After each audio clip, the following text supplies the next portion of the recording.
오늘의 말씀은 에베소서 3장 1절로 7절까지 말씀입니다.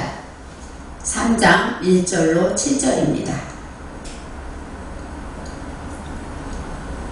이러함으로 그리스도 예수의 일로 너희 이방을 위하여 갇힌 자 된 나 바울은 너희를 위하여 내게 주신 하나님의 은혜의 경륜을 너희가 들었을 터이라. 곧 계시로 내게 비밀을 알게 하신 것은 내가 이미 대강 기록함과 같으니 이것을 읽으면 그리스도의 비밀을 내가 깨달은 것을 너희가 알 수 있으리라. 이제 그의 거룩한 사도들과 선지자들에게 성령으로 나타내신 것 같이 다른 세대에서는 사람의 아들들에게 알게 하지 아니하셨으니 이는 이방인들이 복음으로 말미암아 그리스도 예수 안에서 함께 후사가 되고 함께 지체가 되고 함께 약속에 참여하는 자가 됨이라. 이 복음을 위하여 그의 능력이 역사하시는 대로 내게 주신 하나님의 은혜의 선물을 따라 내가 일꾼이 되었노라. 아멘. 오늘의 말씀의 제목은 복음의 일꾼입니다. 복음의 일꾼. 우리가 잘 아는 것처럼 에베소서는 사도 바울께서 에베소 교인을 향해서 기록한 글입니다. 에베소서 1장 1절에 제일 처음에 시작할 때 뭐라고 나오냐면 하나님의 뜻으로 그리스도 예수의 사도된 바울이다. 이렇게 본인을 소개합니다. 나는 하나님의 뜻으로 그리스도 예수의 사도가 되었다. 이렇게 말할 때 이 하나님의 뜻, 그것은 바로 베레촌 하고서 라촌이 나옵니다.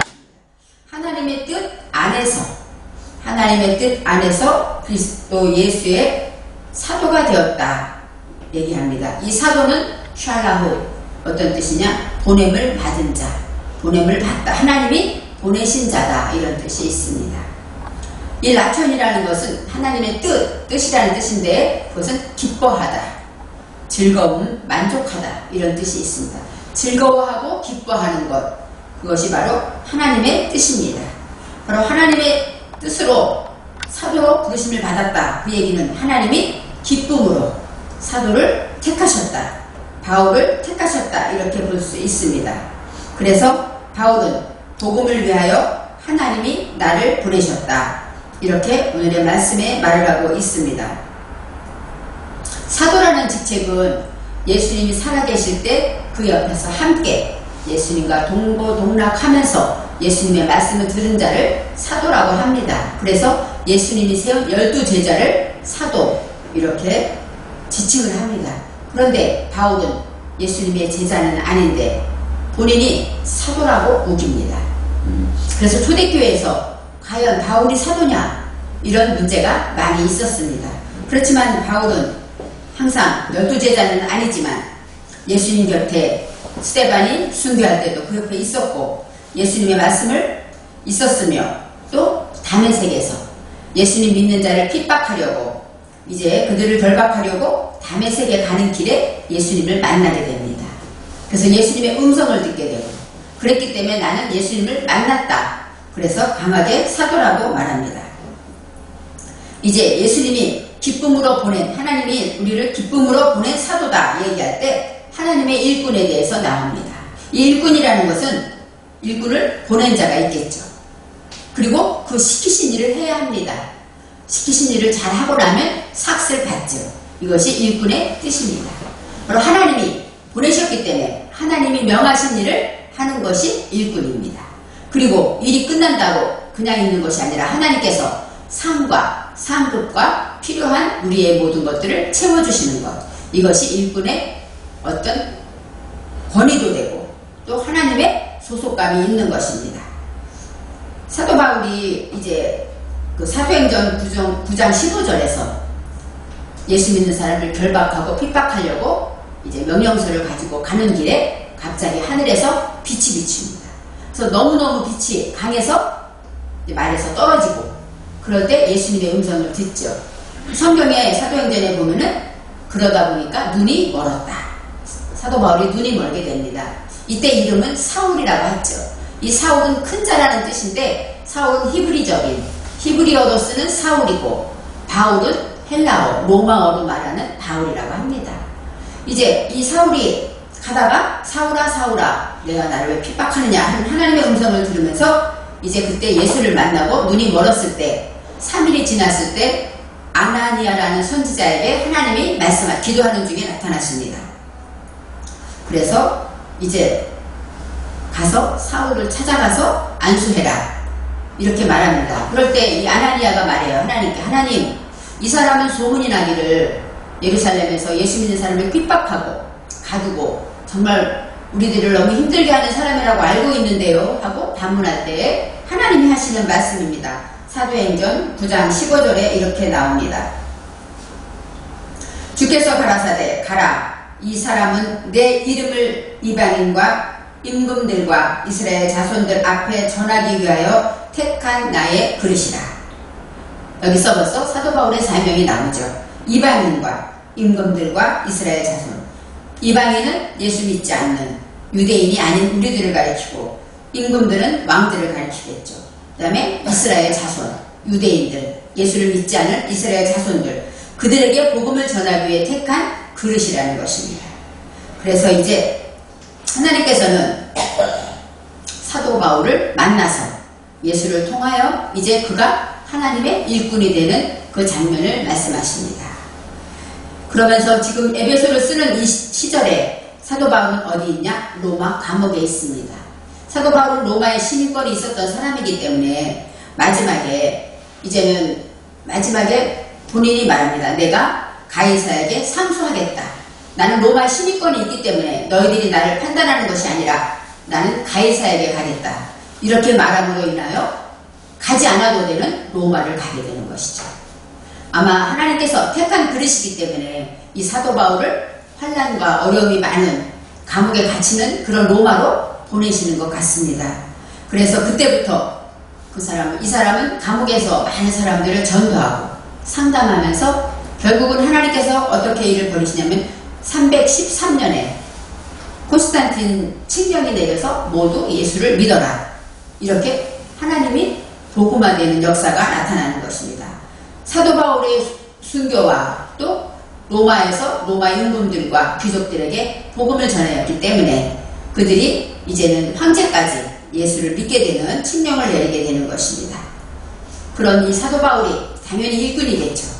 그렇지만 이 말씀이 우리에게 어떤 관계가 있는가 생각해 보아야 합니다.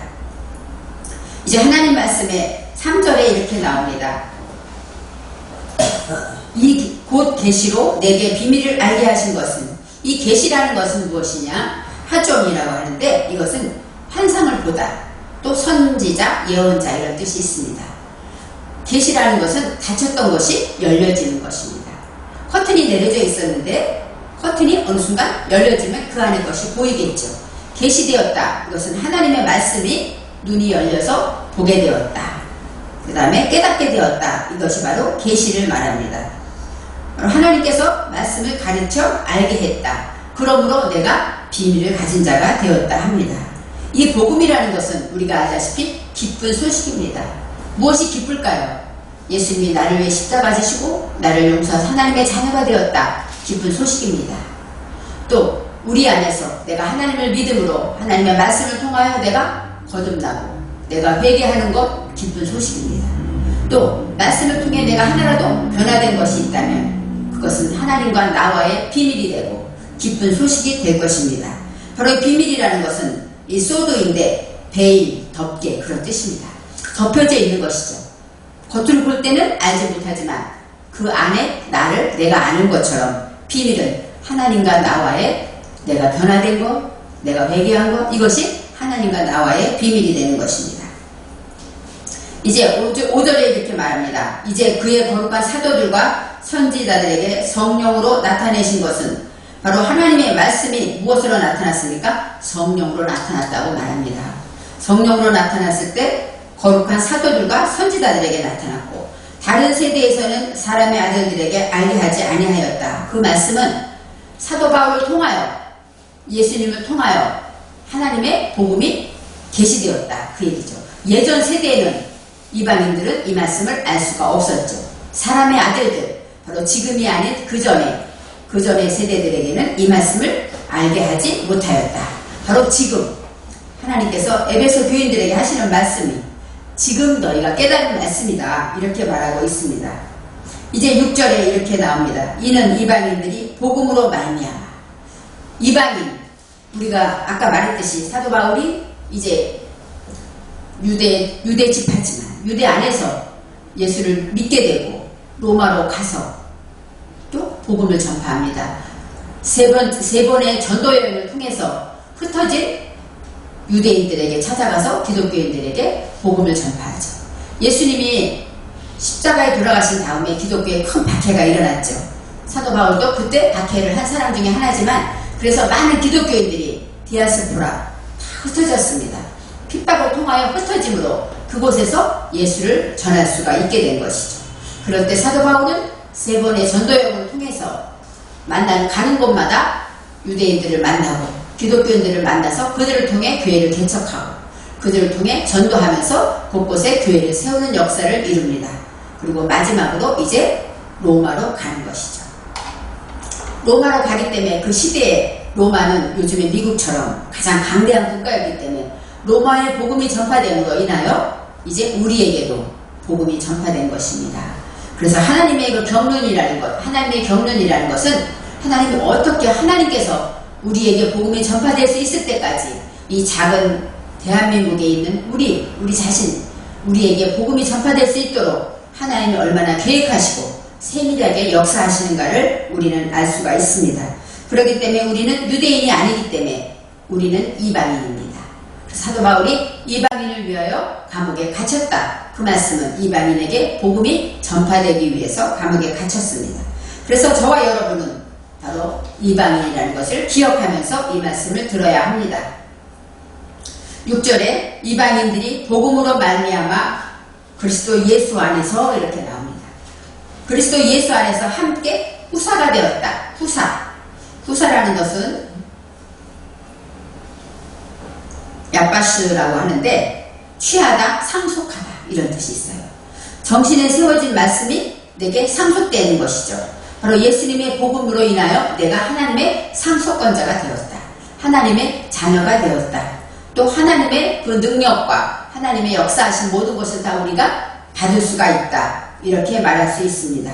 바로 우리 모두는 후사가 되었다. 예수 그리스도의 복음, 기쁜 소식을 통하여 예수님의 십자가의 그 구원의 그 역사를 통하여 우리는 하나님의 후사가 되었다는 것입니다. 그 축복을 우리가 받았다는 것입니다. 또 함께 지체가 되고 이 함께라는 것이 여기서는 후사가 되다 할 때는 함께가 깜으로 나옵니다. 이 깜이라는 건 무엇도 우리가 함께 무엇도 후사가 되었다 하는데 이것은 보답하는 일에 대한 것입니다. 하나님의 은혜에 보답함으로 우리는 후사가 될 수 있는 것이고 두 번째 함께 지체가 되었다. 여기서 함께는 에하드로 나옵니다. 그래서 이 지체는 베후프 그래서 하나가 되었다. 함께 되었다가 아니라 하나의 지체가 되었다. 이렇게 설명할 수 있습니다. 바로 하나의 몸이 하나이다.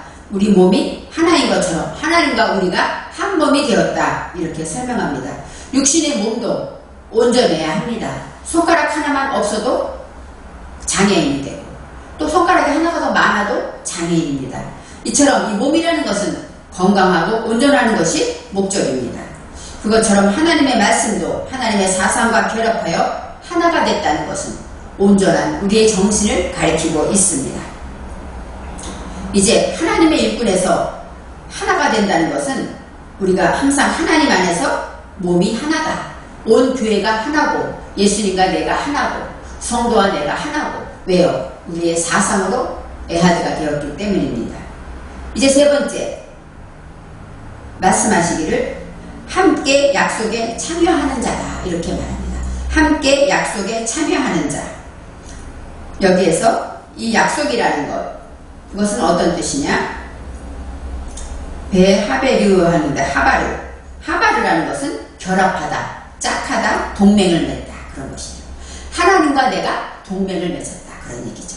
짝을 져가지고 둘이 항상 하나가 되었고 몸도 하나이고 후사가 되었으며 동맹을 맺은 사이라는 것은 어떤 사이입니까? 한미동맹, 요즘 그런 얘기 많이 하죠. 어려울 때 서로 도와주고 한편이 되는 것이죠.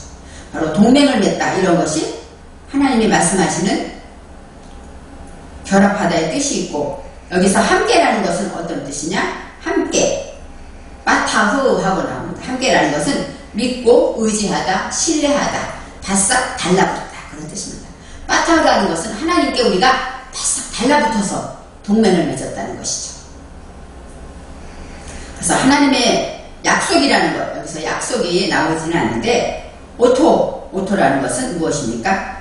알렙부터 타고까지, 즉 배워서 목표를 가질 때까지 우리는 창조주 안에서, 하나님 안에서 배워서 목표를 갖는다는 것입니다. 바로 약속이, 구약과 신약의 약속이겠죠. 그렇지만 그 약속 안에 있는 그 모든 것들을 우리가 배워서 목표를 가질 때 그 약속이 우리의 것이 되는 것입니다.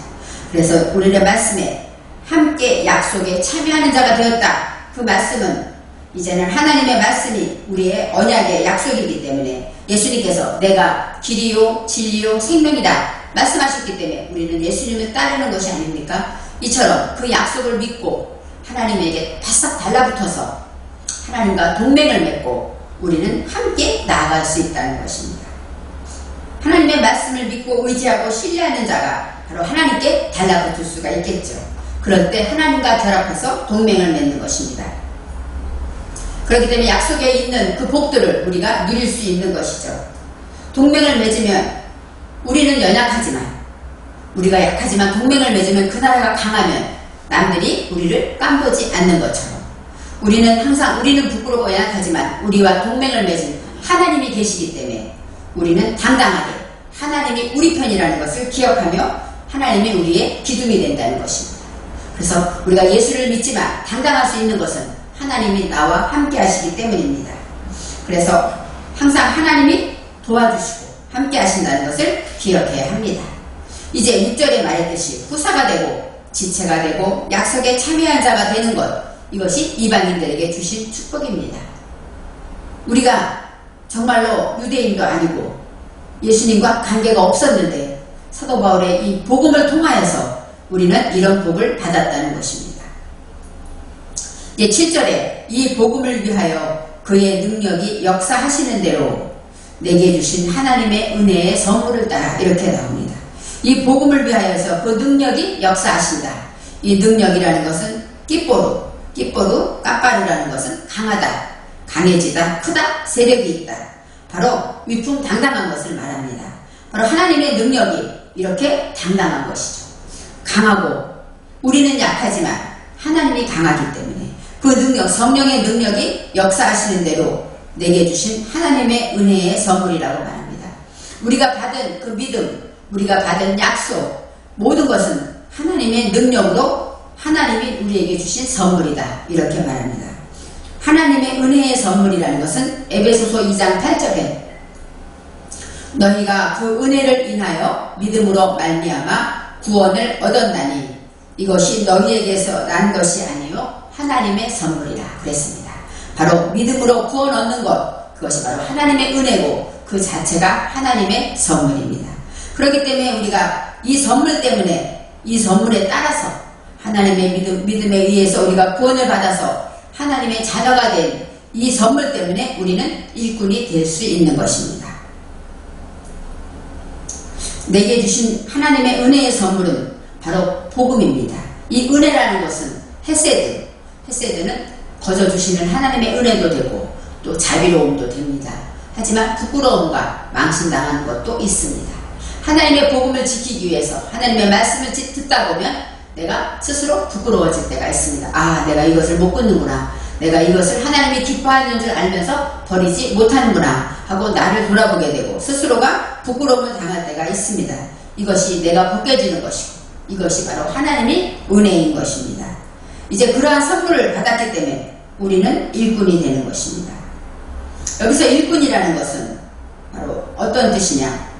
시중들다, 섬기다, 샤라트라는 단어인데 이 샤라트는 어떤 뜻이냐? 시중들다, 섬기다, 봉사하다, 이런 뜻이 있습니다. 그러니까 그리스도의 일꾼이 됐다는 것은 섬기고 봉사하고 시중드는 것입니다. 그리고 또 여기서 내가 일꾼이 되었다 해서 마탄이 나옵니다. 마탄이라는 것은 어떤 시냐? 견고하다, 굳세다. 그러니까 하나님의 일을 하는데 그냥 시시하게 하는 것이 아니라 굳세게, 위풍당당하게 능력을 받아서 일을 한다는 것입니다.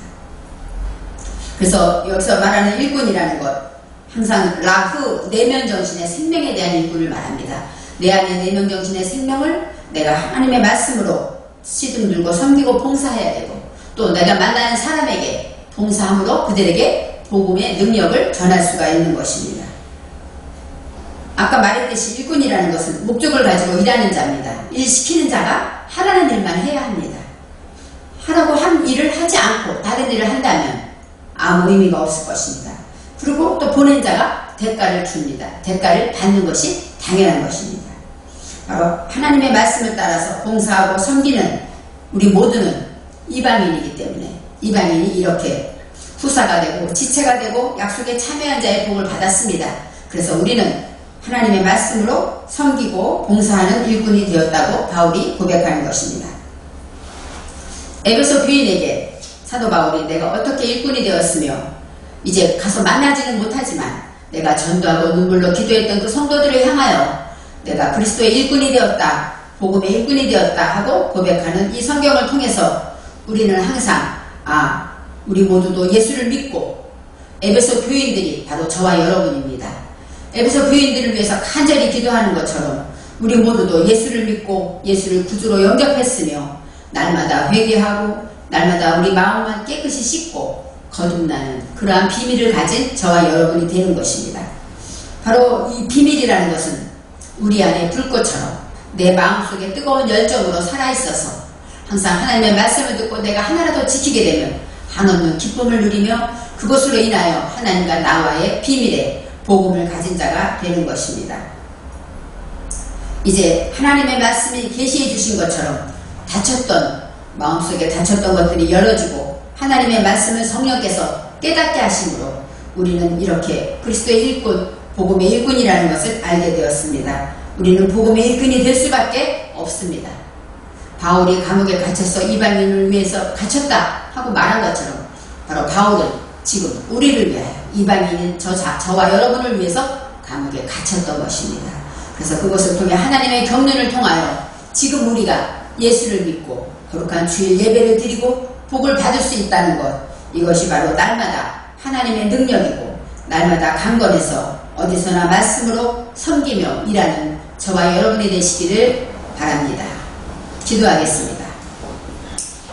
사랑의 하나님, 복음의 일꾼으로 사도 바울이 당당히 말한 것처럼 우리도 이방인으로서 하나님의 말씀을 듣고 그리스도를 영접하고 하나님의 자녀로서 당당한 그리스도를 믿음으로 선물을 받은 자입니다. 그래서 우리는 복음의 일꾼이 되었습니다. 우리가 어디에 있든지 내가 일꾼인 것을 기억하며 나를 보낸 자를 기억하고 내가 받을 상급을 소망하면서 지금 내가 맡겨진 일에 최선을 다하여 섬기고 봉사하는 우리 모두가 되게 하여 주시옵소서. 감사드리며 예수님의 이름으로 기도합니다. 아멘.